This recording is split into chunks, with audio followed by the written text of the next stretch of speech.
qoldi. Vallohi mana bu qilinayotgan xayrli har qanday ihsonlar, sadaqalar bo'lsin, bularning orqasida hech qanaqa bir yaxshilik yo'q. Lekin bugungi kunda bizni qilayotgan amallarimiz orqasidan duo qilib, "Ya Robbi, amalimni qabul qilgin" deyishning hojati yo'q. Nimaga?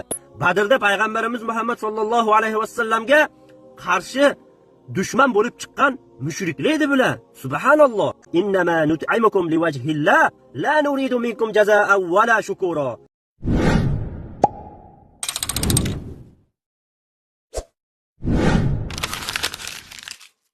Bitta e'tibor bering.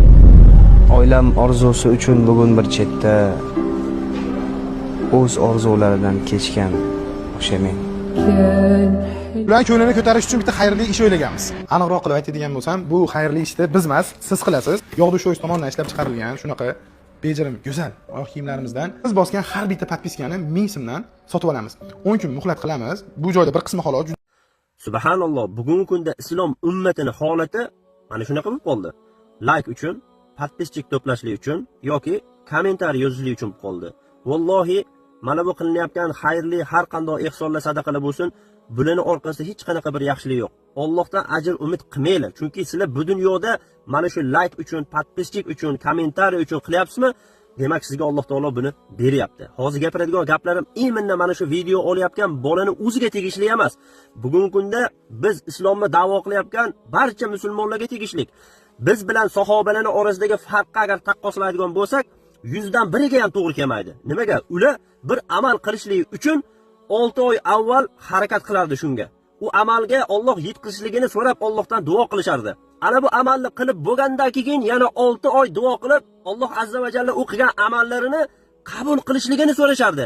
Lekin bugungi kunda bizni qilayotgan amallarimiz orqasidan duo qilib, "Ya Robbi, amalimni qabul qilgin" deyishning hojati yo'q. Nimaga? Chunki biz xohlagan like'lar tushyapti, kommentariyalar kelyapti, podpischiklar ko'payyapti.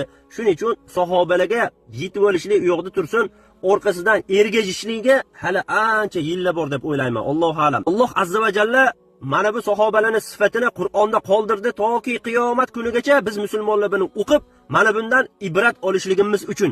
Agarki shunchaki oyatni o'qib agar cheklanadigan bo'lsak, bizga bundan hech qanaqa ajr ham yo'q, savob ham yo'q. Biz sahobalarning mavqeiga yetib borish u yoqda tursin, hattoki buraga ergashuvchilar qatoriga ham kirmaymiz. Alloh azza va jalla aytadiki: "Va yut'imuna at-ta'ama ala hubbihi miskinan va yatiman va asira." Ular o'zlari mana shu taomni mana shu xohlab tursa ham, o'zlari muhtoj bo'lsa ham, uni asirlarga, yetimlarga, miskinlarga berishardi deydi. Kim edi bu asirlar? Bu yetimlar, miskinlar kim edi? Badrda payg'ambarimiz Muhammad sallallohu alayhi vasallamga qarshi dushman bo'lib chiqqan mushriklar edi bular. Subhanalloh. Bu sahobalar bu o'zlari xohlab, o'zlari muhtoj bo'lib turgan narsani nima uchun boshqalarga beraverdi? Yetimlarga, asirlarga, miskinlarga. Chunki ular aytishdiki: "Innama nut'imukum liwajhillah, la nuridu minkum jazaa'an va la shukura." Biz yolg'iz Allohning yuzini istab sizlarni taomlantiramiz. Bizga podpischigini ham kerak emas, like'ini ham kerak emas, kommentariyani ham kerak emas. Biz sizlardan hech qanaqa mukofot yoki bir yaxshilik xohlamaymiz. Biz yolg'iz Alloh taoloning o'zidan xohlaymiz deyishdi.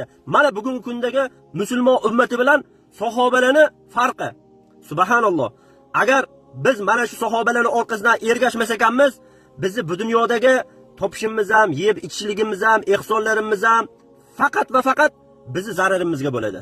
Allohu a'lam.